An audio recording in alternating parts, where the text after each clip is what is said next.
o pagkatao ni Kristo.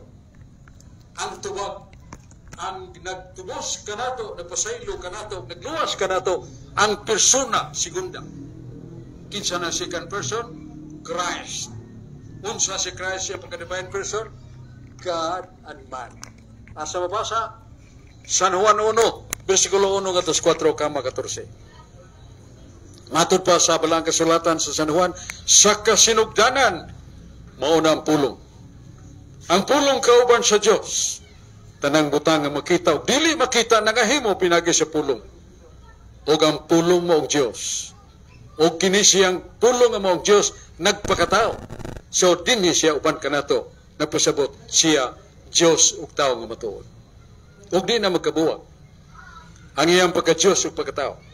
Ang mahimong magkabuwag diya kaniya, ang iyang pagkatao kay kamatay, magbulag ang kalag, ikaslawas. Muna death of human nature. Pero the divine nature does not die. Ang divine nature, divine person, dili mamatay. Nasa dogma, fundamental Catholic dogma. Usa ka fundamental nga pagtulunan sa simbahan Katoliko, dogma gina. Usa po, the Father is eternal. Yahweh is eternal. Jesus the Son is eternal. The Holy Spirit is eternal. They are not three eternals, but only one. And what is the meaning of eternal? Meaning eternal is a being which has no beginning and no end. Kung sa day, kahulugan sa poong eternal, way sinugdan o way katapusan. Pasabot dili mamatay. Ug ang divine person ni Kristo na sa balang kasulatan ato naghihisgutan, eternal. Ang iyang divine person, kay eternal dili na mamatay. O naa diha ang iyang kinaiyas pagka-Diyos iyang pagkatao. Ug samtang siya nagpasaan sa krus, nagpasaan sa atong kasala, gilansang, gidunggap sa mahait nga bangkaw, namatay, usan ay may namatay diya kaniya. Ang iyang pagkatao, kaya ang pagka-Diyos niya di man mamatay. Never. Maunay mabasa na ito sa balang kasulatan. Nasa San Juan 12:34, kami nahibaw sa balaod. Ang katawhan mituaw ngadto ni San Juan, kami nahibaw sa balaod nga ang Kristo mulungtad sa walay katapusan. Usa na mulungtad sa walay katapusan, dili mamatay. Unsay namatay diya kaniya ang iyang pagkatao. Busa kun ang pagtubos kanato nagkinahanglan og dugo ug lawas. Busa ang second person dunay kiniiyas pagkatao nga malansang magkadugo nga mahugas atong sala. Pero ang dugma ng ingon, his being God, unimpaired, it could not die. Pero ang iyang pagka-Diyos, wala maunsa sa kamatayon siya pagkatao. Kaya dili man siya mamatay ang iyang pagka-Diyos. Muna ang pangutana sa itong pinanggang higala nga taga-Bohol, si Brad Alan Javier, nga bantog siya pagka-maligdong o ngay mo paambit o dili siya mo pasipala sa mga tinuhuan atong natubag. The second person of the Blessed Trinity redeem us. And the second person of Blessed Trinity comprises being God and being man. Di na magkabuwag ang iyang pagka-Diyos o pagkatao. Kung namatay ang iyang pagkatao, nagpabilin ngo mamatay iyang pagka-Diyos. Kung nanubos ng iyang pagkatao, kay kinahanglan magdugo, pero sud sa iyang pagkatao ni Kristo na ang iyang pagka-Diyos. Asa mabasa? Colossus 2:9. The fullness of Godhead dwells in Christ bodily. Repeat, nga ang pagka-Diyos ni Kristo, nagpuyo siyang lawas.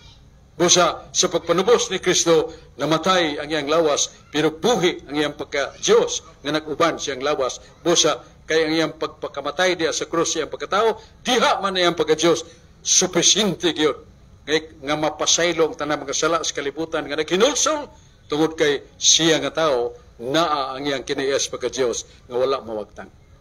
Wala itong tubag sa pangutana sa itong pinanggang higala Alan Javier o balik sa taas sa itong mga kauban. Daghang salamat o doon ako na follow-up question, follow-up sa pangutana ni Brother Alan Javier. So atong tagagigayon kay tagsara ka nimo ani sa Cebu. Brother? Salamat sa imong tubag, Brother Sok Fernandez. Ang second divine person matuod nga Dios igsoon Bradsok, unya imong gitubag nga ang nagtubos kanato mao ang second divine person. So sakto ba ko Bradsok nga ang ikaduhang persona nga matuod nga Dios, sakto ba gamiton ang God died, ang Dios namatay, ang ikaduhang persona, kumikan sa explanation, the explanation ni Igsoon Bradsok kanang death, the separation of body and soul. Sakto ba Bradsok nga gamiton ang termino nga mga pulong nga ang ikaduhang persona nga matuod nga Dios nga kita gipakamatyan gyud og Dios og dili ang tao maoy nagpakamatay nato. Igsoon Bradsok. The presentation of Brad Javier is well done, but misleading. Ganong misleading kaya magisulti nga paibang bang kasulti na to nga ang Diyos namatay diya sa pagpanubos ni Kristo sa pagkatao dapil pagkamatay ang Diyos. That is misleading. We cannot put God into death because what is God is spirit, and spirit cannot die. Nasa Juan 4:24 masipong nga ang Diyos espiritu. Ya libro sa Kaalam kapitulo 12 bersikulo 1, the Spirit of God cannot die. Busa kung mingon ta nga makasulti ba sa ta kaniya ng kamatayon ni Kristo diya sa krus, namatay ang Diyos, dili ta kasulti diya na. That is misleading. Kinahanglan atong tamdon ang gisulti sa Council of Trent, page 42. Nagingon nga diha kang Kristo magamping kita nga dunay duha ka kahimtang.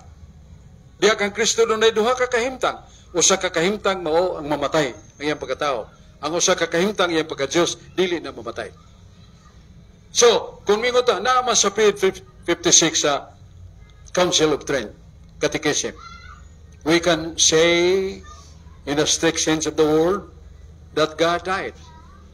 Though His suffering and death are incidental to His death. Tanawara, kini makalibog ni pero sayo ning sabton. Ha? Ingon diya nga makasulti kita sa bugat nga sinultihan nga ang Dios namatay. Kaya sumpay tanawa, ang iyang kasakit o kamatayon mauray namatay diya sa krus. So to, ang hulagway, na usang exempted. God, the suffering, and body. Yeah, among these three, the suffering and death are incidental to his human nature. Only the human nature. Busa ang pagka-Diyos, wa mapils kamatayon. Kaya niningingan lang na ito o tulo ka kahimtang Diyos niya lawas o kalag. Tulo. Pero na may hingan lang na ito o definitive, kanang only. Pero ito mingon nga, nangaon kami o saging. Nangaon mi og saging. Nangaon mi og sinugba isda. Nangaon mi og tinapay. Pero ang nakaon rin na mo, maura ang tinapay. So, na exception, nga doon ay hisgutan gikaon, pero ang duha, maura nakaon, ang usawa. We can say in the strict sense of the word that God died. Though His suffering and death are incidental to His human nature only. Ang namatay diya kaniya ang iyarang human nature ng pagkatao only sa ito pagkarang usa only mo na ilabot. Katong ingon nga ang Diyos namatay in the strict sense of the word, that is only a kind of application for the hierarchy of the three, the God, the body, and soul. Kung sa may labing datasa na God, so mo na ganyan lang at gibutang na to God died, pero gipaybaw ta nga kanang tulo ang iyang kasakit o kamatayon sa krus sa iya ng pagkatao lamang. Isa ni lamang, excluded na pagka-Diyos. Muna nga lang, indefinitive. Doon ay sentence nga, doon ay definitive. Kanang pong only. Oh. Tulong, gidako. Si Lucio, ang kapitan, si Bear, nga iyang lieutenant, o si Andrew, ang general. Pero ang namatay, ang duha lamang, way labot ang general. Tungod ana, his suffering and death are incidental to his human nature only. Unsa man only? Definitive. Ganyan ang tulo, doon ay usa nga wa mapil. Ug mao nang iyang pagka-Dios. Dili tinuod na matay. Kadi man mamatay ang Dios. Daghang salamat sa imong patinaw, Brother Sok. So, doon na kay follow up, Brother Katora. So, kinsa to din ha nga gustong mangutana nga atong mabisita ron, atong gidawat nga rin sa atong stage. So, wala na.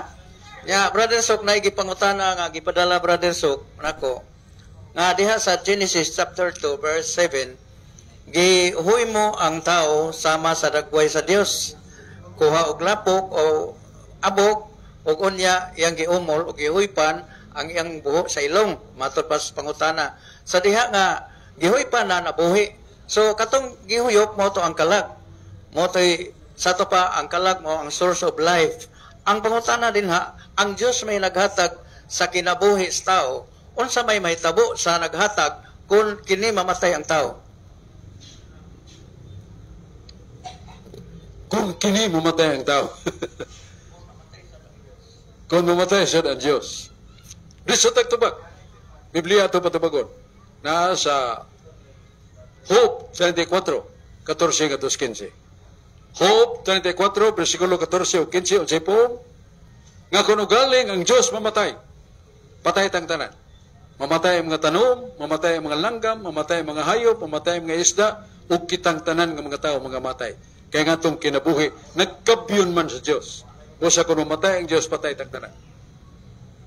Muna. Nga kung mamatay ang Diyos, patay tang tanan. Yawa matay lagi tanan, magmamatay ni Kristo.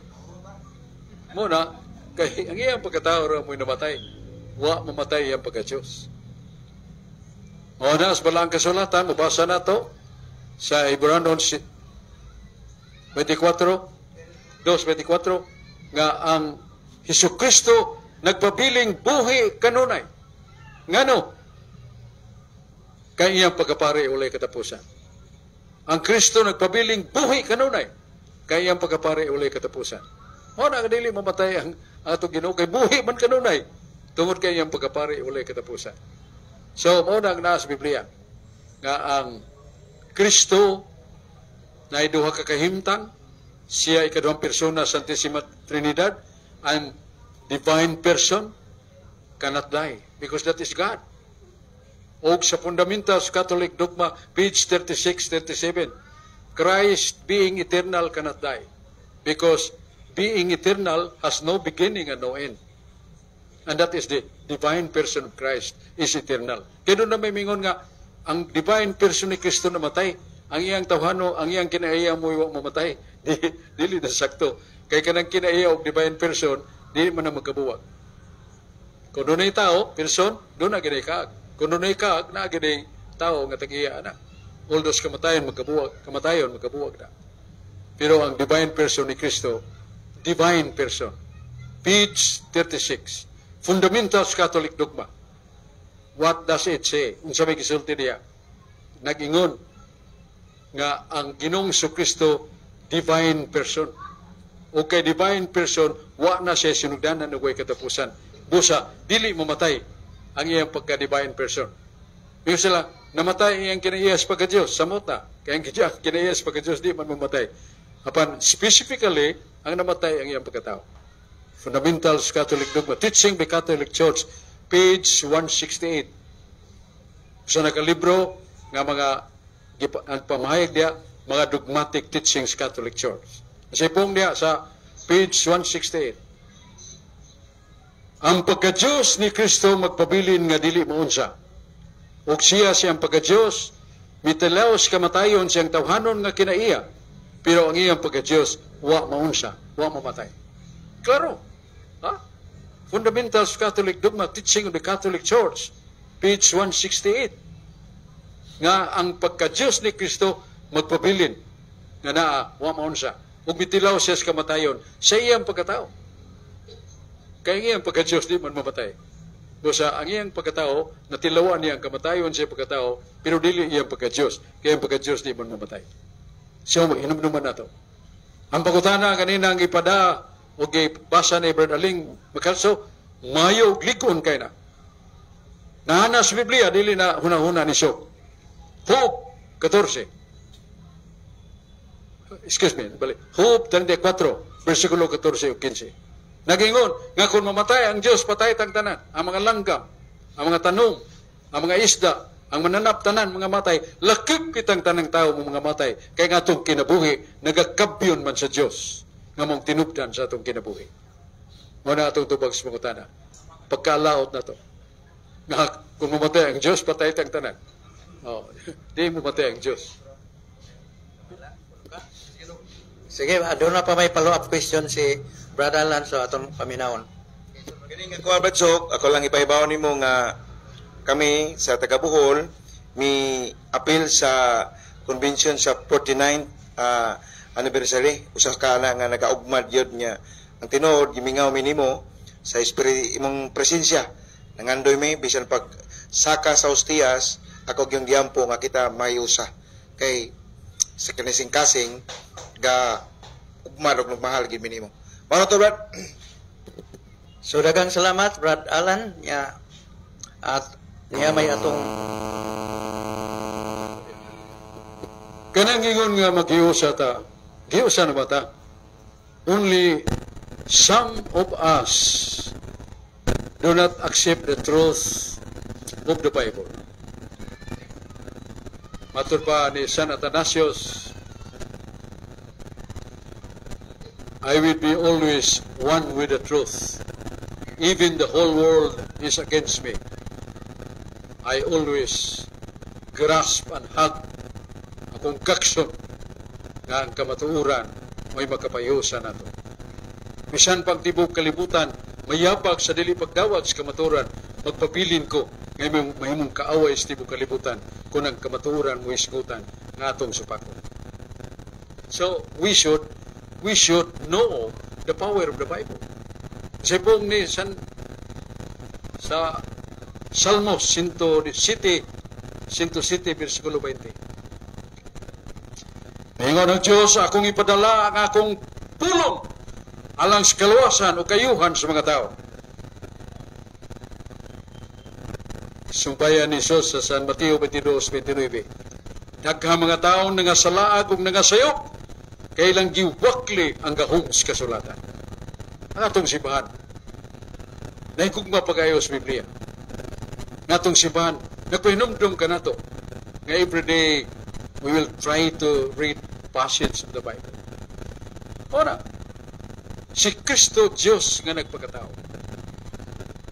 Kundi ay ang iyang pagka-Diyos mamatay, ano nagpagkatao pa man siya? That is the divine logic. If Christ as God, as Spirit would die, why did He accept another nature being man? Na total mamatay, ay pagka-Diyos mamatay man. So, luto mo siya sa tao, kay kanang iyang pagka-Diyos mamatay man, matay. Yan anong magpagkatao pa man siya? The human logic would deny that. But the divine logic is the divine person of Christ, the Spirit, cannot die. That's why He was added with the human nature. Ang iyang human nature, kinaiya, dunay unod, dunay dugo. Muna sa Ephesians 7:1, gitubos kita, pinagis sa dugo ni Kristo nga namatay diya sa krus. Dugo ni Kristo. Basta na kinanglag dugo nga maghimo si Kristo pagpanubos, kinanglag lawas nga ilansang ug dugo nga muagas. Pero nibiya ba ang iyang pagka-Diyos aron katimplahan sa langit nun ug Diyos nun nga timpla ang iyang lawas ug dugo? Wa mo biya. Muna ba sa Colossus 2:9, the fullness of Godhead dwells in Christ bodily. Ang tibuok pagka-Diyos ni Kristo na siyang lawas. Patya ng lawasa, magpabilin mo mamatay ang iyang pagka-Diyos. Kaya di man mamatay ang pagka-Diyos. So mga igsoon, that is truth. That is dogma. Why not unite accepting the dogma? Kung mag-accept as dogma, sa may itong lalisan niya na we are one. Pero kung nun ay magpabilin sa panudlo ng Diyos na matay literally, kara, daghan ang musupak ka na. Lakip si Santo Tomas na kinumusupak niya na. Kiningo si Santo Tomas na kinumutuo kita. Nga si Kristo gilansang sa cross. Pantiman ang iyang pagka-Diyos kanuning buhi. ang namatay diya kanay ang iyang pagkatao. Sa Tomas di Aquino na, nga ang iyang pagka-Diyos kanunay buhi. Kung namatay siya, ang iyang pagkatao mo'y namatay. Huwag mamatay ang pagka-Diyos. Or else, patay tagtanan. Kung namatay ang Diyos. Matod pa sa Job 34, versikulo 14 hanggang 15. So, basig doon na pa ilaing mga... Dito. Niyagya po ikauban ni Brother Alan Javier. So, atong internete noon, si Brian. Brian. Brian. Bradsok, maayong gabi unya. Sa nagtubo po ko nga naminaw po sa imong programa nya. Usapod ka sa nakapaligko na sa akong pagtuong Katoliko kay tungod mo nakatol may og nakatubag. Naminaw po sa imong explanation ganiya Brother Sok. Lahi ang second divine first asahong sabot mahug nga dunay duha ka Kristo sa imong explanation. Ang second divine person ug ang human nature. Nya usa ra man kana ka persona si Kristo pero sa imong explanation namatay si Kristo pero ang human nature ra pero wala ang iyang divine nature. So nahog nga dunay namatay dunay wa. So pila man ay ka Kristo ang nahitabo ani. So kay murag duha naman ang Kristo. Nya kung usa ra man gito ka Kristo, usa ra man gito ka persona, human matod pa sa imong explanation, human and divine. Pero sa hitabo sa paglansang niya sa cross, nagbuwag ang duha. Unya nahog nga ang usa namatay ang usawa, mahog nga sa akong sabot duha nga hinuon ang Kristo. Og mao ni ako ang nasabtan sa imong explanation, but so I hope nga wala ako masayop ani pero maod na ang akong masabtan. Kay ako na convince po ko sa CBCP nga katong second divine person nga si Kristo may experience yun og that tinuod gyud to nga nahitabo og usa ra man yang persona wa gitay lain nga kapasanginlan og kinsa to. Usa ra man siya ka Kristo, usa ra man siya ka persona. Nya kung naminaw ko sa imo murag mahug nga maduha ang Kristo. Mao ya ko ang sabot, Brother Sok. Kasugo na ko nga non-acceptable lang imong isulti and misunderstanding what I mean. I told many times there is only one divine person of Christ. Usara ka divine person of Christ. Pero sa iyang one divine person, doon ay duha ka kinaiya. Pagka-Diyos o pagkatao. Wala ka ng divine person, as I stated, na nasa kapalit kag libro nga Fundamentals of the Catholic Dogma, page 36.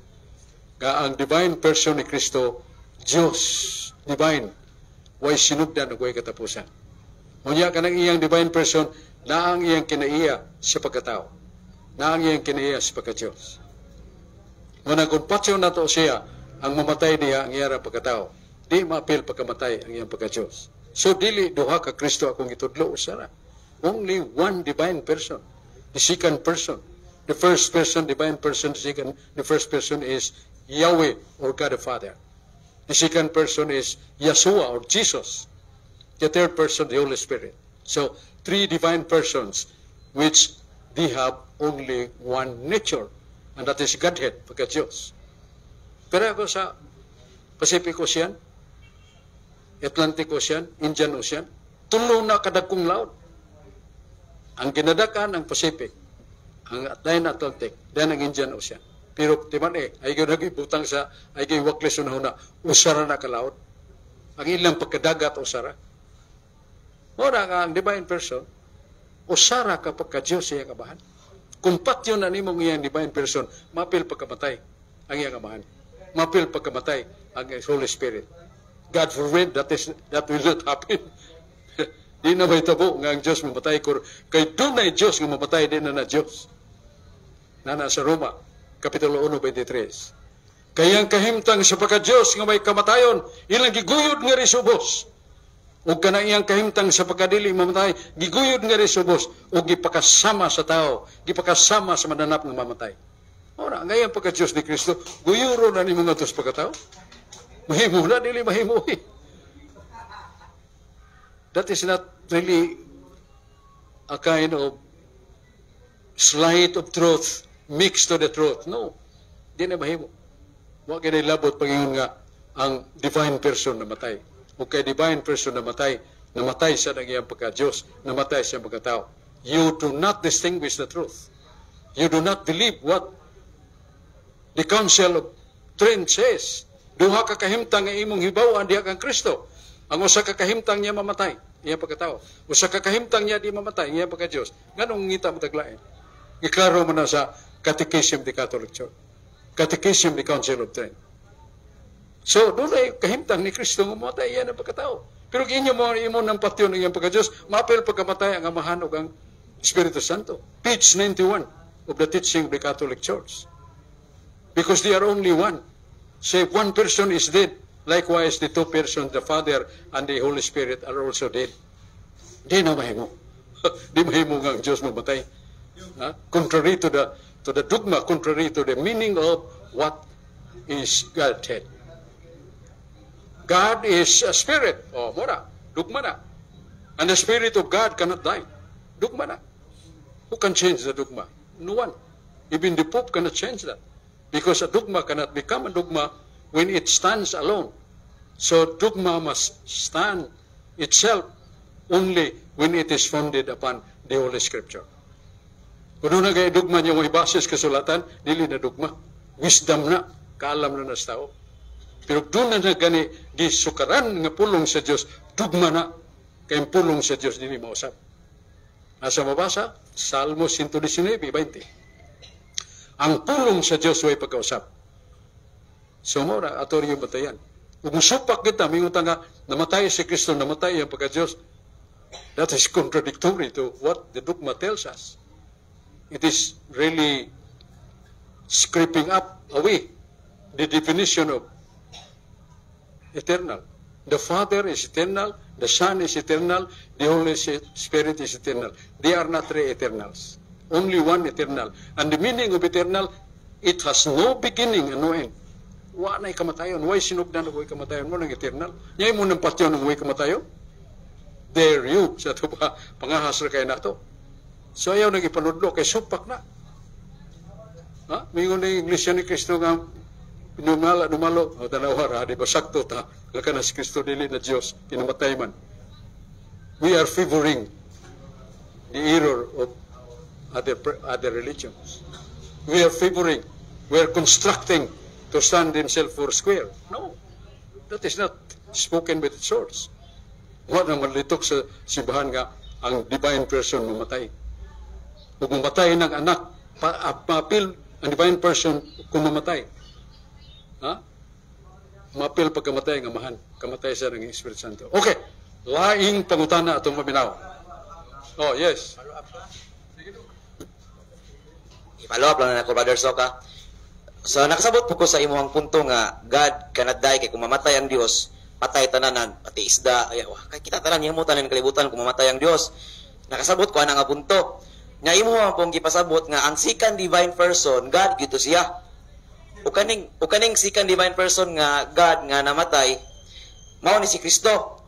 So, kung kaning second divine person, si Kristo ni, God ni, dili sayop nga atong gamiton nga, maingon ta, referring to the second divine person, God died kay Diyos maning tinuol man gyud nga nahitabo nga namatay si Kristo sa cross. Tinuol man gyud nga nahitabo. Unya God man kani siya. So dili sayop nga gamiton ang God died referring to the second divine person. Pero kung katong God died nga namatay gyud ang Dios tibuok at di to mao. Pero kaning second divine person, God man nga imong gibalik-balik kaniya nga single person divine. So kuan kanang dili sayop ang God died aning nga punto referring to the divine second divine person. Nga referring pud sa INC nga mo favor ta sa ilang concept kung ang human nature mao'y namatay, Brother Sok, dili na to i-attribute ang person gid mismo kay ang nature mahog nga maunay ni laban sa ilaha. Oh, kay tinuod di ay nga tinuod gyud nga tao ra si Kristo kay namatay man. Nya ato patulungan kay Dios og tao man. So kung human nature ang namatay, so mulaban na sa ila nga dili Diyos si Kristo. Wala po niya huwang nasabtan, Brother Sok. Kanang imong argumento unacceptable. Kaya ito nang establish nga what is God? God is spirit. And the spirit of God cannot die. Yeah, one of the natures of Christ, a divine person, spirit. Yeah, atong giubutang nga God at butang ina to God died when the human nature died, the divine person also died. No, that is contradictory. That cannot be found in the Bible. And to end it up, only one question. That their four square stand cannot stand anymore. Pangini mong God died, literal. Akong pagutana, asa mabasa sa Biblia, nga na God died, literal. Kabasagay ka niya na, mabiya ko siya kung magka-Catholic faith defender. Mag-independent na lang ko. Ha? That is challenge to anyone. Katuningon ka God died. Kung there is God died, what is the meaning of that? God died, literal. Kaya di man na siya mamatay. Yeah, imog yung patyon. Busa pa ko tana, if that is really true, and you can stand for square that your assertion is right, where can you find the Bible that God died literal? Or God died resurrected? God died literal. Di ka kabasa na, oy. Sikin sang scholar nga sa Biblia, na ako'y bagka kayong concordance of the Bible. Huwag yung kukabasa na literal, niya God died literal. So do not assume something which in the arena of discussion that will be melted out. Okay, God is God. What is God? Immutable, spirit, unchangeable. Yeah, doon ay tao, doon ay Diyos mamatay, di na Diyos. Kaya namatay man. So, okay. Dili nung yung nun nga, pagkamatay ni Kristo siya pagkataon, apil pa pagkamatay ang Diyos. Dili na dahil siya Diyos o tao matao, tao na lang yun siya. So please, try to delve into the Bible. If that will defend you. That is sell you if you can find that. Where can you find the Bible that God died literal? Do you? Can you find the Bible? Ha? Again? Oh, sige. Pero ikalimti ha, ito pagka kung pagkutanag na abay mabasa nga, God died literal? Kung litra por litra, dili ko mo manganti na, pero nasahid ko nga si Kristo namatay gito sa cross niya. Diyos man to siya. Last na lang last na niya, Brother Sok, wadi ko na. Niya, nangutan na si Jibol niya, kinsa ang muluwas na to, Diyos ba o ang tao? Niya, ang imong tubag is ang second divine person nga, God. Ang pangutan na, sa unsang pagim,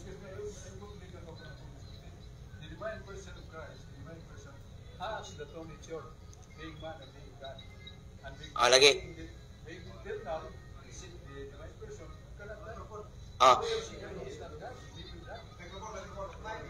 Ay, kung na murag nakasabot ako sa iyong punto ganiya kay iya man tong gipasabot.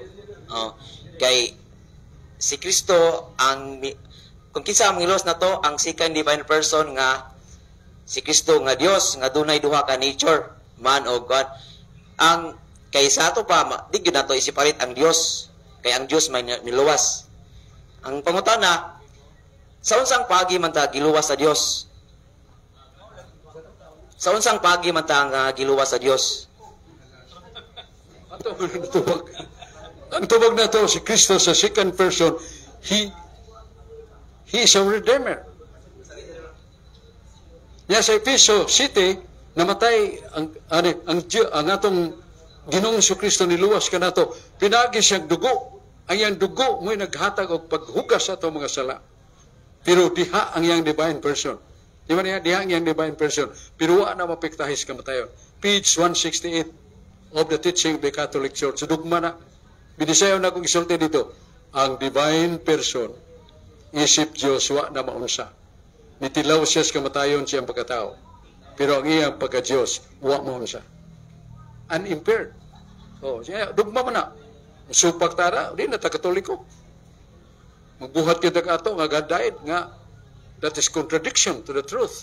Matod pa sa Salmo, sa hope, nga kung ang Diyos mamatay, patay tang tanan. Nga mutuo ta na, tuo ta kay, pulong ko das Diyos. Pero di na mahitabo, kaya di man mamatay ang Diyos. Because it is established in dogma, God is a spirit. And the Spirit of God cannot die. See? Ang Diyos is Espiritu. Ang Espiritu sa Diyos di mamatay. Yung mo diri gyud kay patyo na nimo, nga di mo na mamatay. Or else dili na Diyos. Diyos na na. Usas mga pare, seminaryo ni Sok, ug doon na gay Diyos nga namatay, dili na Diyos. Diyos na. Tinoon yun, ningon siya. Daghang salamat. Ni aman si Brad Steve Buti, Brother Sok, ni ingon siya nga, mutampo siya gamay. So atong paminahon si Brad Steve Buti. Mayong gabi katong tanan. Kining God died, no? Ang two words God died sa Konsilyo sa Trento, gidawat man na sa Cebu. Wa man tay supag na na. Gitawag na siya og manners of mutual communication. Unsa man ning manners of mutual communication? Sa Council of Trent, God died. Pero giklaro man na that burial, passion, and death applied to Jesus Christ, not as God, but as man. To suffer and die are incidental to human nature only. Unsa man ning manners of mutual communication? Nana sa atong simbahan gitudlo ni. Parangitan. Si Brad Steve Bote, usa ka pare, usa ka doktor. Dito sa seminaryo, dunay nangita nako. Guard, naa din na si Father Steve, tubag ang gwardya sa seminaryo. Tuwa dito sa hospital, dunay gioperahan. Pangutana, ganang pag-ingon nga si Father Steve dunay gioperahan sa hospital. Sakto dili. Sakto na siya. Kaya nga naman, doon naman ko'y co-existing profession ang akong pagkadoktor. Niya nang pagiha, nga nung nag-opera ko. Atong balihon, dito sa hospital, ang mga doktor nang ingon, kinsa man nang nagmisa? Si Dr. Steve, mao'y nagmisa. Ang pangutana, sakto dili. Sakto na. Kaya nga naman, doon naman ko'y vocation pagkapare, nga mao'y hinungdan nga nung nagmisa ko. Buot pasabot, ang duha ka managlahi na kinaiya o profesyon, masulti nimo dinha sa usa ka persona. Kaya nga naman, tinuod na, nga naman, kay ako pare at the same time doktor. Pero, moingon na ganita, isip pare, si Steve nag-opera, sakto dili. Sayop na. Kaya nga naman, wa man ko nag-opera, isip pare. Nag-opera ko, isip, doktor. Mao ni hitabo kang Kristo. Dili sayop ang pag-ingon nga ang Diyos namatay. Kaya nga naman, doon naman siya co-existing nature, the flesh, the human nature, nga ni anang pagiha, siya namatay. Dili man na sayop nga moingon nga ang Diyos namatay. Kaya nga naman, naman siya tahanong kinaiya. Di sa nasayop ang pag-ingon nga si Jesus, eternal. Kaya nga naman, the man, Jesus, is eternal. Di man nasayop. Kaya nga naman, naaman siya co-existing ang iyang pagka-Diyos. Nga mo'y hinungdan nga si Jesus eternal. Gitawag na siya og manners of mutual communication. Pero kung ingon na gani ka nga ang two words, God died, literal na, porting pagkasayop. What is literal, mga kapatid? Ano ba ibig sabihin ng literal? Ang primary meaning sa usa ka sentence, mao yun na siya lintungan nga nahitabo. Pananglitan, doon ay usa ka iro, nagtangag og bukog. Pagkakita nimo sa iro nga nagtangag og bukog, moingon ka nga, to be understood literally. Ngano man imong sabton literally, nga literal naman na. The circle is round. The circle is round. Ang circle kuno round. Dili man ka moingon nga ang circle sabta na literally.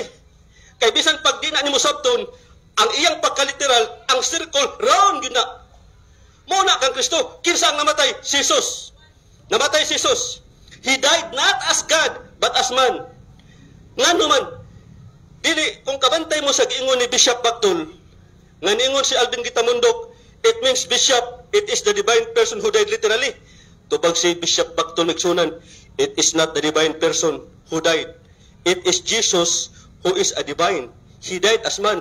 Makalibog, di ba? Pero sa CFDC mo magsunan, simple naman gaya na. Kaya nga naman, San Juan 1:1, ang Logos, ang pulong, Diyos na himong tao. Sa to pa, ang divine Logos na himong tao, duha raman na. Sa incarnation, the divine person of Jesus Christ, tulo-tulo. Kanang incarnation tulo na. The divine person of Jesus Christ, the human nature of Jesus Christ, the hypostatic union of the divine and human nature of Jesus Christ. ingutong God ay literal. Ang divine person ni Kristo patay literally. Ang human nature ni Kristo patay literally. Sa ito pa sa incarnation, Jesus Christ, He died as God and as man. Pagkadakong irihiya na misunan. Karon sa incarnation, sa hypostatic union, wala man na nag-mix. The divine logos became man because of the union. Kana bang ang divine kining atong body o kining atong soul gitawag na siya substantial sa philosophy, substantial, physical, dunay penetration.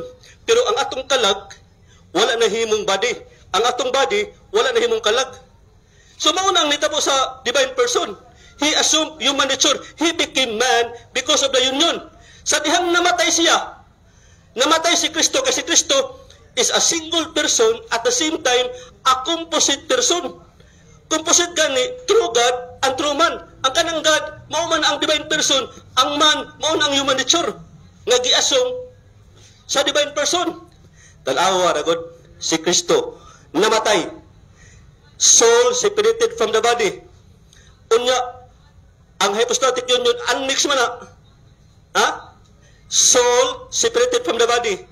Ang divine person, mao man ang divine logos nga nahimong tao. Patay day. Mao bitaw na nga daghan ang mga theologian, mga Bible scholar mo ingon, only human nature died. Kay ang divine person ni Kristo di man gyud na mamatay. The divine person of Jesus Christ, si Kristo ang namatay. Okay. Ay kay gihatag sa diba HP na to is 1 hour only. Ya, it's 7:30 na. So pwede ra ta magtiwas unya. So aton lang kuang panapos na mensahe ni Brother Sok alang sa tanan na minaw karon sa Kabisayan ug Mindanao. The church, ang ato simbahan kanunay gano painumdum nga kinahanglan ta mo basa kanunay sa balang kasulatan. Kung may tungod sa pagsabot, basa ta sa doktrina teologika sa simbahan. Di kita masaaga na. Pero gato-ato ora, niya mangutan na kita. Kung doon ay usa ka taong mo assert nga kana doctrine of the church ora dogma, ang ato kay pangutana para pagsiguro nga dita basaad, kanang ingon nimo do nga dogma na anay basis Biblia. Wa, adita kadawat na nata sa dogma. Muna nga kung tinuray nga ang Dios namatay, kinahanglan mabasa na to. Nganingon lang kinsa man namatay dito sa cross. Ang ikaduhang persona sa Santísima Trinidad. Kinsa man ang ikaduhang persona sa Santísima Trinidad? Si Kristo. Unsa man si Kristo ang namatay? Diyos. Kung tinuod ba nang namatay? Yes, tinuod namatay literally. O kana. Pag-ingon nga tinuod nga ang Diyos namatay literally, asa mabasa sa Biblia. Nga God died literally. Kabasa ka na, then you have the defense. Wherever in this corner of the world, you can stand and you will not be defeated. Pero di ka kabasa na, kinsa itong namatay diya si cross? Si Kristo nga Diyos. Yung sa kamatay na ko niya, literal. Nga ang Diyos namatay literal. Aber, basahin ko na sa Biblia. Nabay mabasa nga Diyos namatay literal. Wa! Muna nga, sa page 161, sa Fundamentals Catholic Dogma, this is the way. Kini mo paagi nga dili ta makapasalaag sa naminaw. Kung moingon ta nga si Kristo magbubuhat sa langit o sa yuta, utangi, siya yan ang pagka-Diyos. Kung moingon kita nga si Kristo gisakit o namatay diya sa cross, utangi, siya yan pagkatao. So, ipahibaw ta. Kung doon ay moingon nga, nasa page 161, kung doon ay moingon nga ang Diyos gisakit o namatay, heretical na.